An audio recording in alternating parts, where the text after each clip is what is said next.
O segundo dia de panelaços contra o presidente Jair Bolsonaro teve anúncio de medidas econômicas importantes para tentar diminuir os efeitos da crise do coronavírus. Hoje, no Livros Notícia, vamos analisar o contexto político dos panelaços com o cientista político Magno Cal e as medidas econômicas anunciadas pelo ministro Paulo Guedes com o economista Renan Pierre, professor da FGV.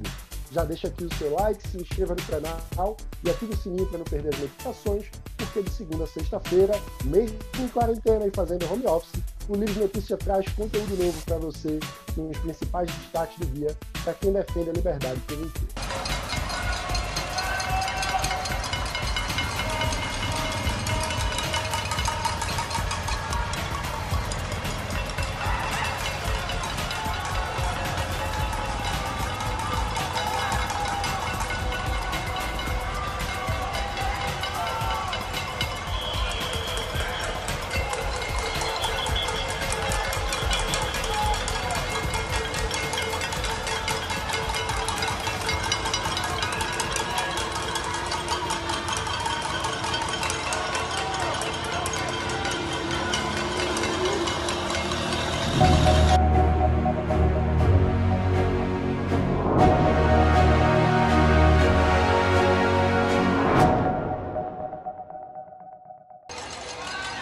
Quarta-feira, 18 de março, o segundo dia de panelaços em São Paulo, claramente já trazem uma adesão maior da população em protestos contra o governo de Jair Bolsonaro. Aparentemente, a crise do coronavírus e a postura inconsequente do presidente destamparam uma irritação da sociedade brasileira com a postura reiteradamente incompatível com a presidência da República apresentada por Jair Bolsonaro. Sobre isso, a gente vai ouvir agora a análise do cientista político Magno Cal. Magno, você diria que virou uma chave, a sociedade brasileira vai mostrar cada vez mais irritação com a postura do presidente Bolsonaro se ele insistir em apostar na infantilidade e na irracionalidade diante de um problema tão grave como a pandemia do coronavírus? Os panelaços que ouvimos nas grandes cidades brasileiras na terça-feira e principalmente na quarta são um reflexo do esgotamento da sociedade brasileira de aguardar por sinais de liderança vindos do presidente Jair Bolsonaro. Basta lembrar que durante a eleição muitos temiam que Bolsonaro seria um presidente autoritário, dado a grandes gestos. No final das contas, quando uma crise aparece e realmente se espera um pouco de liderança, o presidente falha. O presidente se mostra vacilante, o presidente se mostra indeciso e delega a outros membros do governo a liderança da reação contra a crise. O que a gente vê nesse momento é uma sociedade cansada das indas e vindas do presidente Bolsonaro, cansada da sua estratégia de se esconder atrás de acusações contra a imprensa e de acusações contra jornalistas, se furtando de assumir a sua responsabilidade, que é de chefe de Estado, que é de chefe do governo, que é liderar o Estado brasileiro, liderar a nação brasileira e comandar as ações governamentais. O que a gente vê de manifestações ontem e anteontem na sociedade, nas grandes cidades brasileiras, é muito cedo para um presidente como Jair Bolsonaro, que está há 1 ano e 3 meses no poder. É muito cedo para que essa relação se encontre tão esgarçada. Na última semana, Jair Bolsonaro começou a perder apoios importantes, apoios de pessoas que estiveram com ele na eleição de 2018 e que já não aguentam mais estar ao seu lado. O custo de defender Jair Bolsonaro e seu governo se tornou alto demais até para aqueles que estiveram com ele até as últimas consequências na eleição de 2018 e no início de seu governo. Agora a gente precisa aguardar e esperar para ver qual será a reação do Congresso. A exemplo do que aconteceu com Dilma Rousseff, as primeiras menções à palavra impeachment não vêm do parlamento, não vêm do Congresso Nacional, vêm da população brasileira, vêm das janelas, vêm das panelas, vêm das ruas. Resta saber qual será a reação do governo, qual será a reação do Congresso Nacional e qual será a reação da população brasileira, uma vez que possa novamente sair às ruas. Obrigado, Magno. Agora vamos falar de economia. Ontem, o governo também anunciou uma série de medidas para tentar diminuir os impactos econômicos da crise do coronavírus. Sobre isso, a gente vai conversar agora com o economista Renan Pierre, professor da FGV. Renan, antes de mais nada, seja muito bem-vindo ao Livro de Notícia. Obrigado por aceitar conversar com a gente. Eu que agradeço o convite e fico à disposição aí para as perguntas. Renan, o ministro Paulo Guedes anunciou uma série de medidas hoje para tentar diminuir o baque econômico da crise do coronavírus. A principal delas, que inclusive já foi aprovada pelo plenário da Câmara dos Deputados e agora vai seguir para apreciação do Senado na próxima semana, é a declaração do estado de calamidade, que vai permitir que se acionem alguns gatilhos presentes na Lei de Responsabilidade Fiscal, no teto de gastos, e assim permitir que o governo aumente o gasto imediato. Eu queria a tua análise inicial sobre essa medida. Era o caminho a seguir? Existe um debate econômico muito grande sobre a necessidade do governo, diante desse contexto, adotar ou não medidas consideradas anticíclicas. Algumas pessoas debatiam, inclusive, sobre a necessidade ou não de se revogar o teto de gastos, especialmente economistas ligados à Unicamp, mas vozes como a Mônica De Bolle também defenderam isso.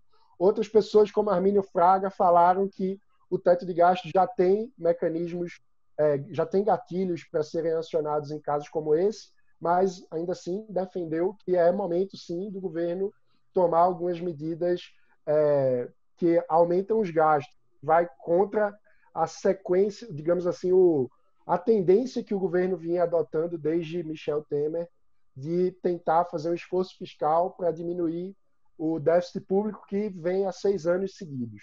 Qual é a tua posição sobre esse debate todo? É momento de calamidade pública? É momento de acionar o gatilho? O que é que você acha? Bem, é uma situação difícil de analisar, porque a gente vem numa evolução muito rápida, né, numa deterioração das expectativas nos últimos dias. O mercado financeiro está em pânico, muito por conta desse aumento de volatilidade, essa percepção de risco. Ninguém sabe para onde vai a economia mundial. Todo mundo sabe que a gente vai entrar numa recessão global, mas a grande questão é o tamanho dessa recessão. Com relação ao teto de gastos, o meu problema em você discutir o relaxamento, alguns chegaram a propor a exclusão do teto de gastos, o fim do teto de gastos, outros já no sentido de relaxar esse ano, né, as metas fiscais. O meu problema com isso é que o teto de gastos ele existe, né? E se ele existe, ele meio que coloca ali uma trava enquanto o parlamento e o executivo podem ali brigar pelo orçamento. E é bastante pedagógico, né? Nos últimos dias, antes da gente entrar nesse ciclo mais agudo do coronavírus aqui no Brasil, a gente tinha discussão sobre orçamento impositivo, inclusive eu cheguei a falar com vocês sobre isso. E vai estar disponível aqui para quem quiser conferir. Exatamente. E nessa discussão, o Congresso e o Executivo estavam limitados a barganhar em torno de 100 bilhões, que era a parte, digamos, não carimbada do orçamento público, né? No final das contas, o parlamento levou 15 bilhões, enfim. Mas aí você tinha um limite para o parlamento avançar sobre o orçamento, né? Agora, com o relaxamento do teto, esse limite vai embora, né? E no momento que a população está com medo, e com razão do que pode acontecer nos próximos meses, o meu medo é que a gente fique muito mais suscetível ao aumento injustificável dos gastos. O ministro Mandetta falou hoje sobre a dispensa de licitações para as compras na saúde, o que eu entendo no momento emergencial, faz sentido, a burocracia brasileira é muito grande, se for abrir uma licitação, vai chegar as coisas só depois que a crise passou, mas a gente sabe que o nosso histórico de gasto público é um gasto mal feito, né? Então, o governo usualmente aloca os recursos, não na área que mais precisa, nesse caso, no aumento de leitos ou na compra de equipamentos, instrumentos para os profissionais de saúde, mas, enfim, com empresas amigas, em negócios escusos, etc. Então, o meu medo com o fim do teto de gastos é esse. Primeiro que a gente perca a noção do tamanho da disputa pelo orçamento, que isso possa chegar a números extraordinários, e segundo, sobre a eficiência do gasto, no momento que ninguém está olhando para onde o dinheiro está indo, está todo mundo preocupado, que isso acabe perdendo controle. Mas fazendo um contraponto aqui, uma parte a própria Mônica De Bolle defendeu isso nos últimos dias, eu mesmo fiz um vídeo no mesmo sentido, a gente tem uma questão social, tá? O que eu concordo com esse pessoal, colocamos mais à esquerda, é que você tem 41% dos ocupados que são informais, é um pessoal que ficaria sem renda, né, nesse momento, trabalha geralmente no setor de comércio e serviços, vai ficar sem renda ou com uma redução expressiva da renda, e se você quer adotar medidas de quarentena, né, você precisa dar algum incentivo, algum estímulo para essa pessoa sobreviver em casa. Então, acho que faz sentido um programa de curto prazo, focado, extremamente focado, um curto período de tempo. Eu acho que nem seria caro, né, para você atender essas pessoas. Quanto vai custar o tamanho? A Mônica sugeriu valores específicos, eu tenho um pouco mais de dificuldade de fazer isso. O governo mencionou hoje algo em torno de R$ 200 por pessoa. Pode ajudar. Acho que se tiver controle, se isso for em troca da pessoa ficar em casa, eu acho que pode fazer sentido. Agora, o que eu não acredito e o ponto que eu discordo desse pessoal é que isso é uma medida anticíclica. Eu não concordo que a gente consegue conter queda de PIB expressivamente simplesmente aumentando o gasto público. Ou seja, não se trata de uma medida anticíclica para recuperar a economia, mas de uma medida social para arcar para ajudar as pessoas que vão ter um dano muito complicado em função da epidemia, né? Exatamente. Porque com medida social faz todo sentido. Até porque se esse negócio se prolongar por muitos meses, a gente pode viver situações de instabilidade social e política que é péssimo para todo mundo, né? Agora, em termos anticíclicos, o meu medo da discussão ir por esse lado é, primeiro, porque eu não acredito, eu não acho que isso conteria qualquer queda do PIB. O que vai conter queda do PIB é a economia voltar à sua normalidade o mais rápido possível, a gente passar por esse momento sem grandes prejuízos. Mas o meu medo é que isso também justificaria outros tipos de gasto, né? A gente vai ter que, em algum momento, decidir politicamente se a gente quer salvar ou não empresas. Aí eu já sou um pouco mais reticente do que a gente deve, o que a gente não deve salvar. Talvez faça sentido um programa barato, de curto prazo, de crédito para fazer fluxo de caixa em pequenas e médias empresas.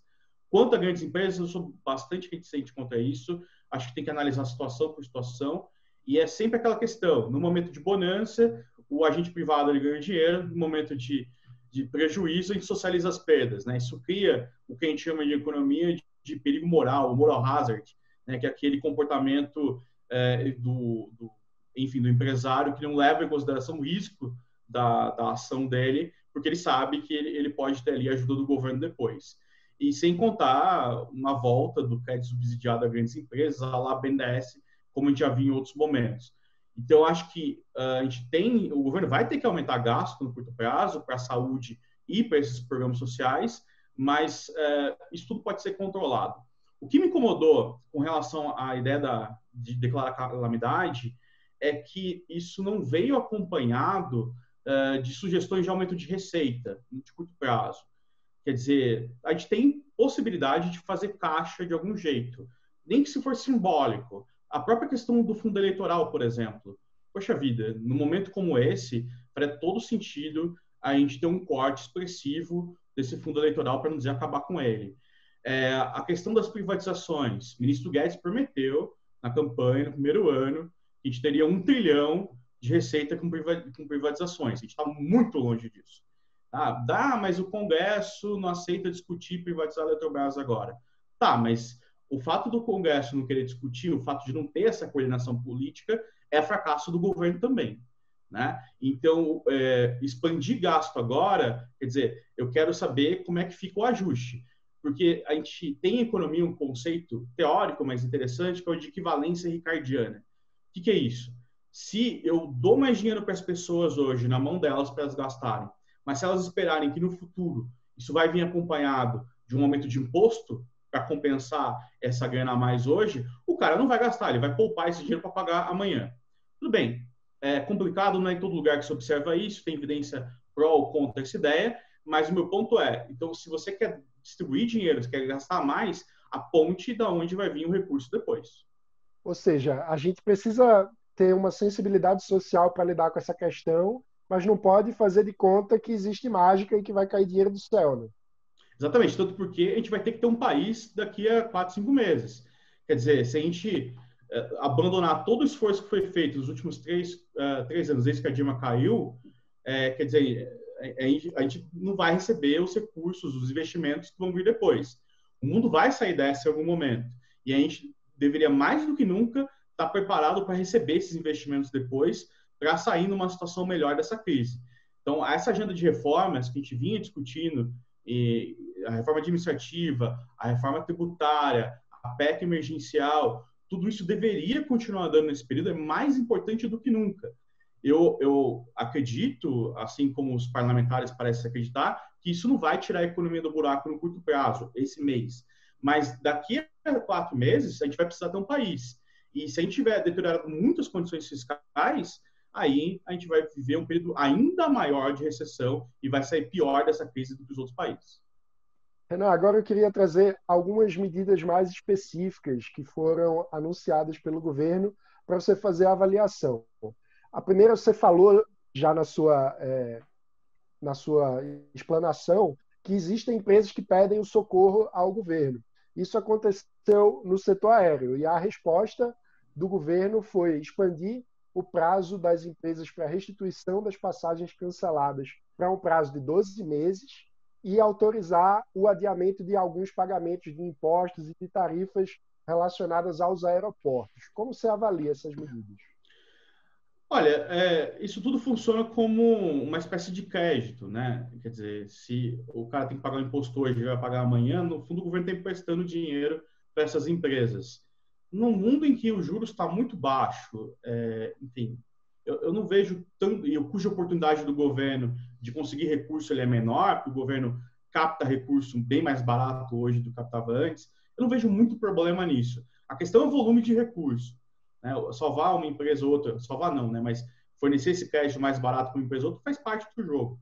Né? Agora, a questão é se isso se generalizar na economia, e, enfim, para empresas que são mal geridas também.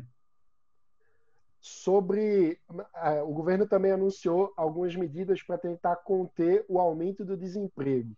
Nesse sentido, é basicamente uma flexibilização temporária da CLT, que inclui algumas coisas como um corte de até 50% da jornada de trabalho, acompanhado também de um corte do salário na proporção, mas mantendo necessariamente a proporção de horas, o pagamento por hora do salário mínimo, uma remuneração mínima que, enfim, continua sendo o salário mínimo. Outra medida é permitir ou flexibilizar, facilitar a adoção de teletrabalho, antecipação de férias individuais, decretação de férias coletivas, banco de horas, antecipação de feriados não religiosos e o adiamento do recolhimento de FGTS durante o estado de emergência. Além disso, as empresas também vão poder adiar em 3 meses o pagamento ao Simples Nacional e o depósito do FGTS, além das contribuições ao Sistema S, que vão ser reduzidas pela metade. Nesse conjunto de medidas, qual é a tua avaliação? Eu acho ótimo. Todas essas ideias acho que vêm no momento oportuno. Eu mesmo tenho familiares que trabalham no setor de comércio, restaurante, e a queda nas vendas já foi abrupta, né? Acho que isso é generalizado. Se você resolver fazer uma caminhada por São Paulo, você vai ver que está tudo vazio, né? Os lojistas estão lá batalhando com as lojas abertas, mas não tem ninguém para comprar. Então, no momento de risco, é muito melhor você ter um corte na jornada e, consequentemente, na remuneração, do que você ter um processo de demissão em massa. A gente sabe que, em momentos de crise, empresas que têm trabalhadores formais, elas postergam demissões. Por quê? Porque é caro demitir no Brasil. Você tem que pagar um monte de coisa, pagar multa de 40% sobre o fundo de garantia. Então, a empresa espera para ver quanto tempo vai durar a crise, se é uma crise grande ou não, até demitir, tanto porque tem um custo de recontratar depois também. Nesse caso, começa rapidamente a se formar ali um consenso que isso vai demorar alguns meses, essa diminuição da circulação de pessoas. Para o setor de comércio e serviços, isso é fatal, né? Então, se o empregador ele tem um aumento do risco, uma queda abrupta de receita, faz sentido ele ter flexibilidade para cortar gasto também, né? Então, acho que pode ser, algumas pessoas podem achar ruim, que vão, enfim, ter uma diminuição de renda, mas isso é muito melhor do que ficar desempregado e não ter emprego para depois desse momento de crise mais aguda. Agora, falando das medidas tomadas para o setor dos informais, não é exatamente um setor, né? Mas para tentar abranger os praticamente 40% da economia brasileira cuja atividade está na informalidade, o governo anunciou um auxílio emergencial mensal de R$ 200, que vai ser proposto através de uma medida provisória, onde vão estar as regras de seleção desse público beneficiado. A expectativa é que essa medida beneficie de 15 a 20 milhões de pessoas. Receberão o auxílio os trabalhadores informais ou desempregados com mais de 18 anos que estejam em famílias de baixa renda pelos critérios do cadastro único. Além disso, titulares de pessoas jurídicas como microempreendedor individual que se enquadrem também nos critérios do cadastro único, que vale contextualizar, é o cadastro que serve para o Bolsa Família. A estimativa é que o impacto nas contas públicas dessa medida vai ser de R$ 5 bilhões mensais. O dinheiro viria diretamente dos cofres da União e o benefício duraria até o fim da emergência do coronavírus. O que é que você acha? Só antes de terminar um comentário que eu esqueci de comentar, você tinha falado da teletrabalho. Acho isso fundamental, quer dizer, na reforma trabalhista estava previsto o teletrabalho, mas tinha uma série de regras super rígidas para funcionar. Vai ser complicado, tá? A questão da preservação das 8 horas de trabalho, enfim, mas acho que é um esforço que todo mundo vai ter que fazer para passar por esse período. Vai ter um aprendizado absurdo, vai ter mudanças de comportamento aí, as pessoas vão usar mais esse tipo de trabalho, vão contratar mais produtos e serviços pela internet, enfim, mas acho que esse é um ponto bastante importante. Quanto aos informais, acho que esse sim é o principal ponto que o governo tem que agir. Se você mencionou aí de 15 a 20 milhões de famílias, é bastante gente com um gasto razoavelmente pequeno de 5 bilhões. Se a gente mencionar só o orçamento do fundo eleitoral, são ali um pouco mais de 3 bilhões, se eu não me engano, lembrando aqui de cabeça. Então, quer dizer, tem espaço para isso no orçamento. O diabo está nos detalhes, quer dizer, quais são esses critérios de elegibilidade? Se é de 15 a 20 milhões, deve ser um critério diferente do Bolsa Família. Então, possivelmente, eles vão distribuir recurso para a gente ter um pouquinho maior de renda per capita que o Bolsa Família. Como é que isso vai ser distribuído e em que velocidades? Também é uma questão importante. Muitos desses informais é difícil de você localizar a tempo. O cadastro único, sim, ele capta informação se a pessoa é informal ou não, mas eu acredito que o governo vai conseguir fazer isso direito. Então, enfim, tem uma área operacional aí também, né?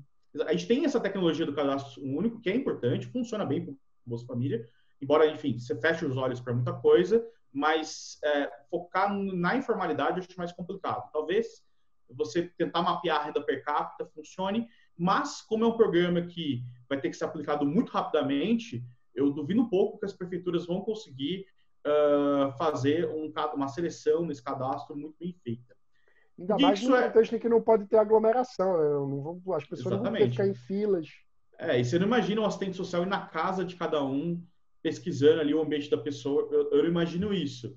Então, vai ser um pouco complicado de efetivar isso, e isso sim é a eficiência desse cadastro que vai determinar o sucesso da política, né?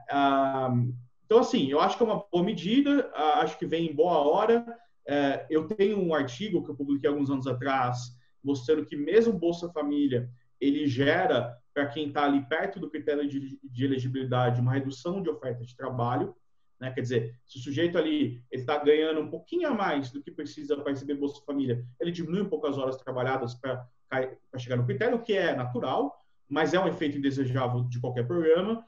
Então, assim, a depender dos critérios adotados, a distorção aí pode ser maior.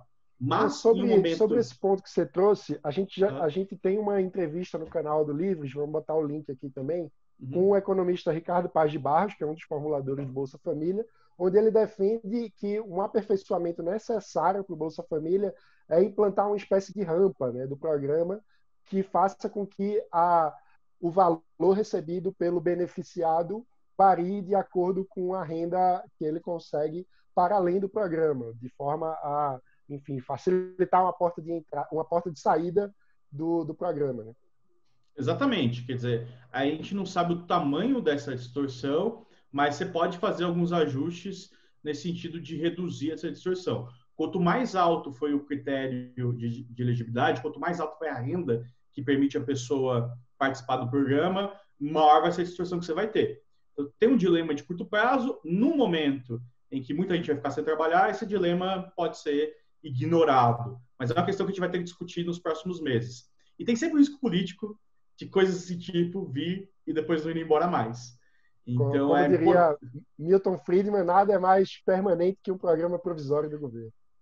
Então, é importante a gente tomar muito cuidado com os critérios, porque é possível que isso não vá embora tão cedo.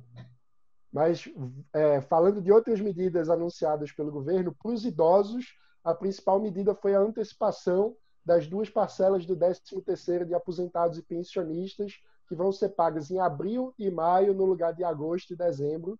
Além disso, houve uma redução dos juros para empréstimo consignado e a suspensão da chamada prova de vida dos aposentados, que é quando os aposentados são obrigados a se apresentarem num posto do INSS para provarem que estão vivos. Esse último ponto, obviamente, faz todo sentido, né? Uma questão sanitária. Eu vejo isso mais como uma antecipação de consumo, entra naquela ideia de equivalência ricardiana que eu falei. Então, mais no sentido, é como se fosse um empréstimo do governo para as pessoas. Eu sou um pouco reticente no efeito disso. É verdade que em vários municípios o idoso é a principal renda da casa, então, no momento de maior dificuldade, ele pode socorrer ali a família, né? A gente tem em vários municípios pequenos ali no interior a Feira do Velho, que é o dia que sai a aposentadoria, lota o comércio da cidade, depois desaparece todo mundo. Então, tem um fator social importante, mas eu acho que o alcance é um pouco mais limitado. De toda forma, o aposentado, de qualquer jeito, ia ter a renda dele garantida. Então, de novo, reforço aqui que eu estou mais preocupado com quem não tem renda, aí com os nossos 12 milhões de desempregados, mais aí os alentados, os 5 milhões de alentados, e o pessoal que desistiu de procurar trabalho, quer dizer, os alentados são esses, mas o pessoal que está fora da força de trabalho de uma maneira geral. Os informais. Além disso, tem algumas medidas para a população mais pobre, que é basicamente uma tentativa de reforçar o programa Bolsa Família, que é com injeção de 3 bilhões de reais, o que corresponderia, segundo o governo, à inclusão de mais 1 milhão de famílias no programa. Um detalhe é que na última estimativa oficial divulgada pelo governo, antes de explodir a crise do coronavírus, em fevereiro, se falava de uma fila de 1,5 milhão de famílias, ou seja, mesmo o anúncio de 1 milhão de famílias já é inferior àquela que era a fila antes da crise do corona ficar mais aguda.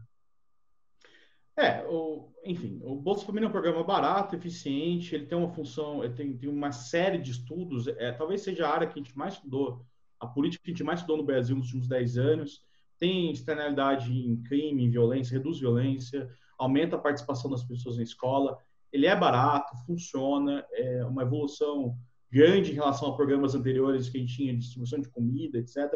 Então não faz sentido a gente ficar muito preocupado com o benefício do Bolsa Família. Se tinha fila, era um problema de eficiência do gestor público, então faz sentido você reduzir a fila abruptamente.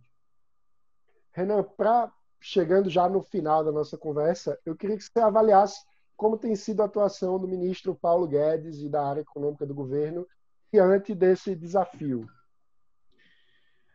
Acho que o governo demorou para perceber o que estava acontecendo, principalmente, enfim, a parte econômica. O Paulo Guedes parecia meio perdido no começo, pelo menos passou essa impressão. O próprio presidente cometeu erros, gestos absurdos, como no domingo, que ele cumprimentou os manifestantes. Então, deu uma impressão que o governo não estava entendendo o que estava acontecendo. E o fato, aparentemente agora, o pessoal está um pouco mais esperto, mas acho que o fato de não ter nada pronto, né, a gente está discutindo ainda coisas um pouco vagas, os detalhes mesmo dos projetos e o timing de execução não estão prontos ainda. E nem a discussão se vai ter socorro às empresas ou não vai ter. Enfim, eu até entendo, né, enfim, esse é um assunto delicado, mas não tem um plano pronto, tá? Então, nesse sentido, eu acho que o governo falha. Quanto mais... A ideia agora, tudo bem, não é criar pânico, nunca é, mas quanto mais claro a gente tiver qual que vai ser a linha de atuação do governo, mais os agentes econômicos ficam tranquilos, mais os investidores na Bolsa se acalmam um pouco também. Tá? Então, nesse sentido, eu acho que o governo deixa a desejar. O governo já vinha deixando a desejar na demora de envio das reformas. Aí, de novo, você fala, mas não manda reforma porque sabe que não vai passar. Tá, mas aí esse é o problema. Então, falta muito tempo a articulação do governo com o parlamento, vira uma discussão esdrúxula, é até ridículo, a gente fica disputando 30 bilhões de um orçamento de 1,7 trilhão, né? Tem uma coisa muito errada nisso, né? Então, e o Guedes faz parte desse jogo, né? Então, quer dizer, a articulação do governo tem sido ruim, as reformas não têm andado e o plano demorou. Acho que o Guedes não sai mais fraco desse processo, mas o desempenho do governo nos próximos dias vai determinar aí o sucesso da equipe econômica a longo prazo. Então, se é que vai ter longo prazo, vai depender do quão rápido e eficiente for o governo nos próximos dias. Muito bom, Renan. Muito obrigado por essa entrevista aqui no Livre de Notícias. Eu que agradeço, fico sempre à disposição. Bem, com isso chegamos ao final desse Livre de Notícia desta quinta-feira, 19 de março de 2020. Deixe aqui o seu like, se inscreva no canal e ative o sininho para não perder as notificações. Como você já sabe, a gente não vai parar de produzir conteúdo durante essa quarentena. Estamos trabalhando à distância em home office, um esforço que é necessário para todos nós. A gente espera que, se você puder, também adote essas medidas, por favor, pelo bem de todos nós. E, claro, conte com a nossa companhia de segunda a sexta, com conteúdo novo, trazendo os principais destaques do dia para quem defende a liberdade por inteiro. Obrigado e até amanhã.